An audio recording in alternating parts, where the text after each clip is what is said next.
Hey guys, John for Western Maine Defensive Tactics. Gonna review a little item.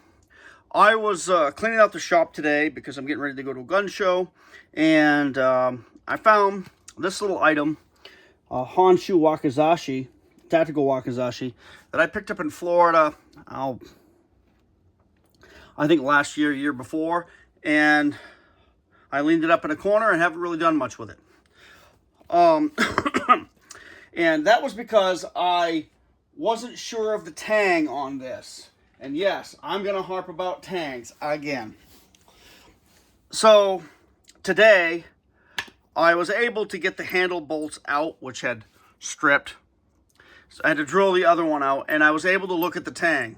But before I get into that, I want to tell you what I found out about this just in the last hour or so of research. This is advertised as a full tang, high carbon steel tactical wakizashi.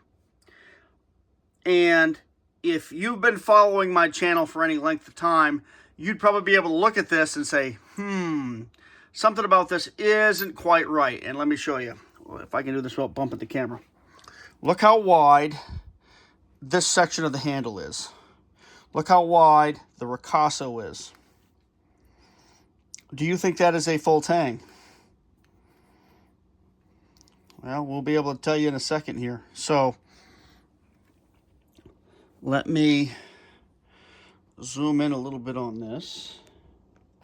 Reposition the camera a little bit and try not to bump it as I go to point some things out. So, this is advertised as a full tang tactical wakizashi in 1060 steel. My concern with this, because I bought this pretty cheap. I think I paid $40 or $50 for this and another good quality Polish machete in a pawn shop in Florida a couple of years ago. And my purpose of this was to practice a little Ido with it. And I haven't done that because, one, I haven't taken the time, and two, I was concerned that it had a stub tang because of this construction. So I didn't want to be, flinging around my living room and have the blade, come out of the handle and go flinging into one of the cats or into the wall or something like that.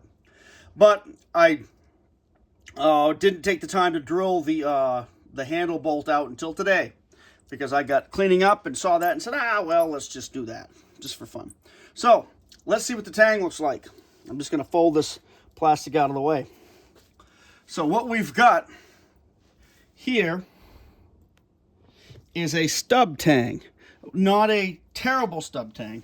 We've got a tang here that is not quite the width of the blade, but it's a substantial width of the blade, and 2.5 or 3 inches long. Probably 3 3.25 inches long, just by my calibrated eyeball. That is welded to the material that the is made up of, the handle is made up of, or is used to support the handle. So this is what we used to call a frame tang or frame handle. And many of the Sheffield Bowie knives were made like this because they came over with a stick tang like this. And people would either make a narrow tang with it or make up a quote-unquote full tang like this. This has been welded in a couple of places. I'm not going to comment on the welds because I probably couldn't do much better. It's also got some epoxy on it. And is not terrible. If you're familiar with the construction of Japanese swords and wakizashis and all that, and I am not an expert on that subject, I'm familiar with it. You'll know that you generally will have a tang that is, basically a hand's width. Sometimes a little more, depending on the weapon. I've seen katanas, actual katanas with tangs this long and usually a little longer, but this is not unacceptable, I'll say, or at least for the purpose that I have for this particular piece. So I'm not disappointed with it. I kind of expected just a little stub tang welded on about here, but this is actually kind of substantial. Depending on the quality of the welds and the tang transition, I'm not going to I'm not going to grind the welds and pull it all apart to see. And I'm just going to use it for maybe some light cutting and some Ido practice. However, this is advertised by Bud K and other people as a full tang sword. And I got to tell you, it's kind of annoying that people aren't savvy enough, or let's say advertisers aren't savvy enough to really look into how the products they're selling are really constructed, rather than just assuming that this is a full tang blade. Because look at the width of the tang and the width of the blade. You know that's not congruent unless that guard is mounted from the front. And this is, this ferrule is sweated into place. It could be that way. Anyway, so what else about this? Well, I've looked into just the advertisement, and they say that this is a 1060 carbon steel blade. Ooh. So what I did is I applied a little perma blue to this blade. And if it got blue, you can tell it's carbon steel.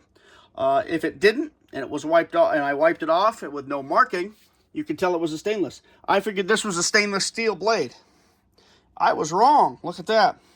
Didn't get very blue, but it got blue enough to say, yep, I'm a carbon steel blade. So this is actually kind of cool. So this is a fairly good quality carbon steel Wakizashi blade. Yeah, somebody's ground on it a little bit, but I'll sharpen it. And I know by Japanese standards I'm being disrespectful by putting my fingers on the blade, but it is my sword, and this is for a specific purpose. So this is made in China, which you can see right there is the China made.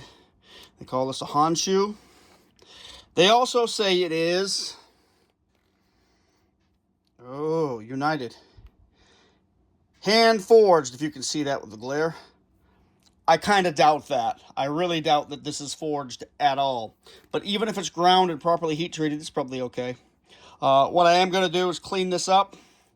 And with the scabbard, I'll probably take the paracord off the scabbard. I'm going to have to look up in a book and see what the proper cords and things for the saya are. But that's what attracted me when I saw this to this blade is you get a lot of tactical wakizashis that have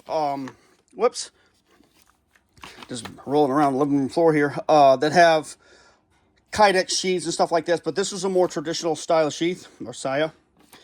And that's what I wanted for something to practice Ido with. So that's what I've got. Looks like I've got a neat little blade I got very cheap, sub 50 bucks, that is adequate for what I'm going to do with it. No, it's not a traditional hilt style, but I can practice some of my swordsmanship, and I haven't done that in a while because I had a rickety old quasi katana that was falling apart that I used to, I got in a junk shop in California, and it was good enough to practice with, and that's about it. And that gave up the ghost years ago. But anyway, that's what I'm going to do with this. And if you see one of these cheap, consider picking it up, because that's not bad. That's not bad. I'll give you a better look at it. That's probably not going to fall apart.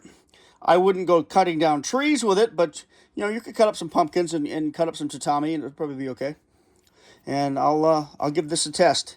And knowing that this is a carbon steel blade is kind of an encouragement to me, because I figured this would be like a 420 or something like that grade steel, and not an actual carbon steel blade. So I'm going to work with this a little bit, do some adjustments, clean the blade up, and probably sharpen it, and see how it goes.